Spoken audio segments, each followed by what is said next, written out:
జై శ్రీకృష్ణ. నా పేరు శాంతకుమారి సీతాల. నేను ఈ వీడియో గీతా పరివార్ వాళ్ళు గీతా జయంతి సందర్భంగా నిర్వహిస్తున్న గీతా ఒలింపియాడ్ కోసం చేస్తున్నాను. నేను ఇప్పుడు శ్రీమద్ భగవద్గీతలోని ప్రథమాధ్యాయం పఠిస్తున్నాను. ఓం శ్రీ పరమాత్మనే నమః. శ్రీమద్భగవద్గీత అథ ప్రథమోऽధ్యాయः. ధృతరాష్ట్ర ఉవాచ ధర్మక్షేత్రే కురుక్షేత్రే సమవేతాయుత్సవః మామకాః పాండవాశ్చైవ కిమకుర్వత సంజయ.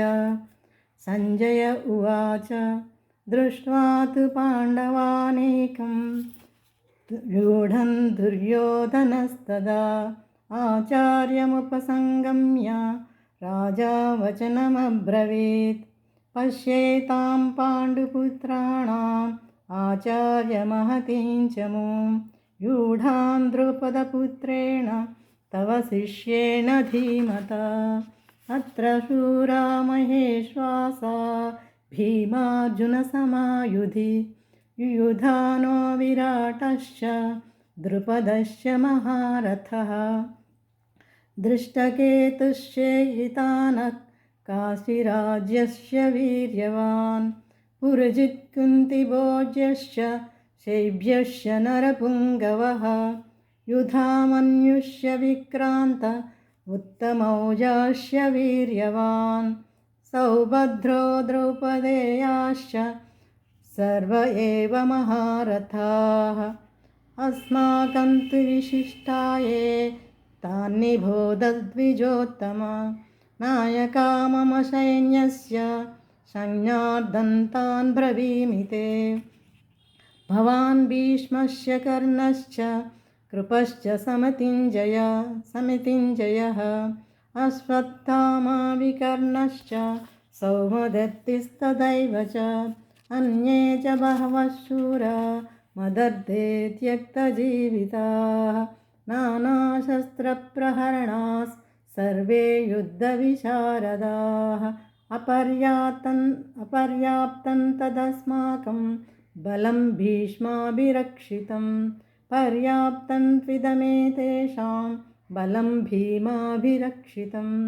अयनेषु च सर्वेषु यथा भागमवस्थिताः भीष्ममेवाभिरक्षन्तु भवन्तः सर्व एव हि. तस्य सञ्जनयन् हर्षं कुरु वृद्धः पितामहः. सिंहनादौ विनद्योष्यैः शङ्खं दद्मौ प्रतापवान् ततः शङ्काश्च वीर्यश्च पणवानकगोमुखाः सहसैवाभ्यहन्यन्त सशब्दस्तु मुलोऽभवत्. ततः श्वेतहैर्युक्ते महति स्यन्दने स्थितौ माधवः पाण्डवश्चैव दिव्यौ शङ्खौ प्रदद्मतु. पाञ्चजन्यो ऋषिकेशो देवदत्तं धनञ्जयः पौण्ड्रं दद्मौ महाशङ्खं भीमकर्मायुको वृकोदरः. अनन्तविजयं राजा कुन्तीपुत्रो युधिष्ठिरः नकुलः सहदेवश्च सुघोषमणिपुष्पकौ काश्यश्च परमेश्वासः शिखण्डी च महारथः.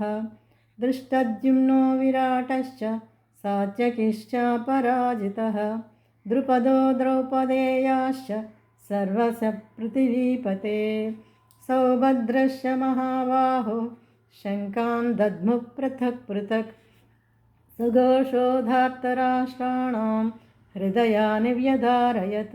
नभश्च पृथिवीं चैव तुमुलो व्यनुनादयन्. अथ व्यवस्थितान् दृष्ट्वा धार्तराष्ट्रान् कपिध्वजः प्रवृत्ते शस्त्रसम्पाते धनुरुद्यम्य पाण्डवः. ऋषिकेशं तदा वाक्यम् इदमाह महीपते. अर्जुन उवाच सेनयोरुभयोर्मध्ये रथं स्थापयमेच्युत. एवदेतान् निरीक्षेऽहं योद्धुकामानवस्थितान् कैर्मया सह योद्धव्यम् अस्मिन् रणसमुद्यमे योत्स्यमानामवेक्ष्येऽहं यये तत्र समागताः धार्तराष्ट्रस्य दुर्बुद्धेर्युद्धे प्रियचिकीर्षवः। सञ्जय उवाच एवमुक्त्वा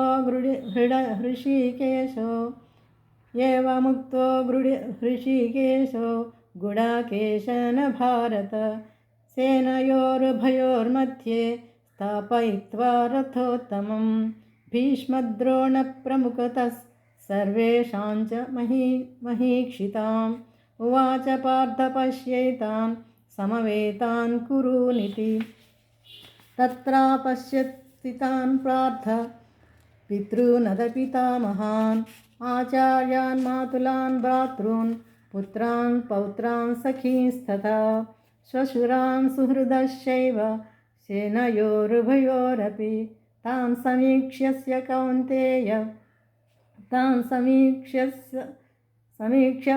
कौन्तेय सर्वान् बन्धूनवस्थितान् कृपया परयाविष्टो विषीदन्निदमब्रवीत्। अर्जुन उवाच दृष्ट्वेमं स्वजनं कृष्ण युत्सुं समुपस्थितं सीदन्ति मम गात्राणि मुखं च परिशुष्यति वेपदुश्च शरीरे मे रोमहर्षश्च जायते गाण्डीवं संस्रते हस्तात् त्वक्चैव परिदह्यते न च शक्नोम्यवस्थातुं भ्रमतीव च मे मनः निमित्तानि च पश्यामि विपरीतानि केशव न च श्रेयोनुपश्यामि हत्वा स्वजनमाहवे न काङ्क्षे विजयं कृष्ण न च राज्यं सुखानि च किं नो राज्येन गोविन्द किं भोगैर्जीवितेन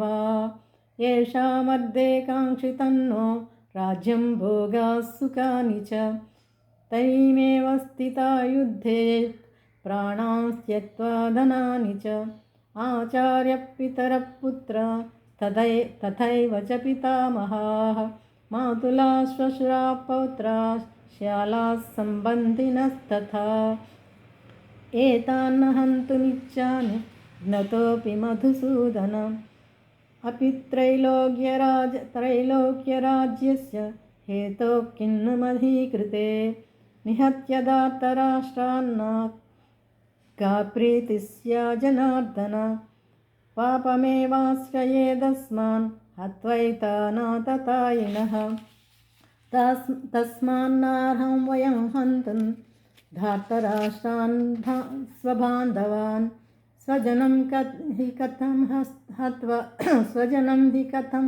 हत्वा सुखिनः स्याम माधव यद्यप्येते न पश्यन्ति लोभोपहतचेतसः कुलक्षयकृतं दोषं मित्रदोहे च पातकं कथं न ज्ञेयमस्माभिः पापादस्मान्निवर्तितुं कुलक्षयकृतं दोषं प्रपश्यद्भिर्जनार्दन कुलक्षये प्रणश्यन्ति कुलधर्माः सनातनाः धर्मे नश्चे कुलं कृत्स्नम्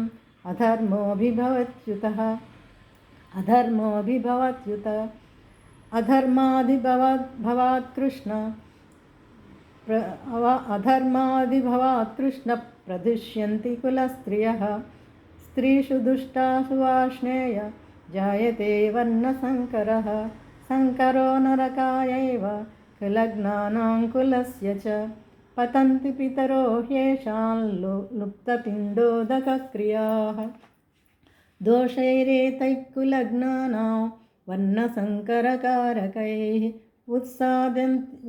उत्साद्यन्ते जातिधर्मा कुलधर्माश्च शाश्वताः उत्सन्नकुलधर्माणां मनुष्याणां जनार्दन नरके नियतं वासो भवतीत्यनुशुश्रुम अहो बत महत्पापं कर्तुं व्यवसिता वयं यद्राज्यसुखलोभेन हन्तुं स्वजनमुद्यताः यदि मामप्रतीकारम् अशस्त्रं शस्त्रपाणयः धार्तराष्ट्रारणे हन्युस्तन्मे क्षेमतरं भवेत्। सञ्जय उवाच एवमुक्त्वार्जुनः सङ्ख्ये रथोपस्थ उपाविशत् विसृज्य सशरं चापं शोकसंविघ्नमानसः। ॐ तत्सदिति श्रीमद्भगवद्गीतासु उपनिषत्सु ब्रह्मविद्यायां योगशास्त्रे श्रीकृष्णार्जुनसंवादे अर्जुनविषादयोगो नाम प्रथमोऽध्यायः। ॐ श्रीकृष्णार्पणमस्तु। सर्वं श्रीकृष्णार्पणमस्तु। ॐ श्रीकृष्णार्पणमस्तु।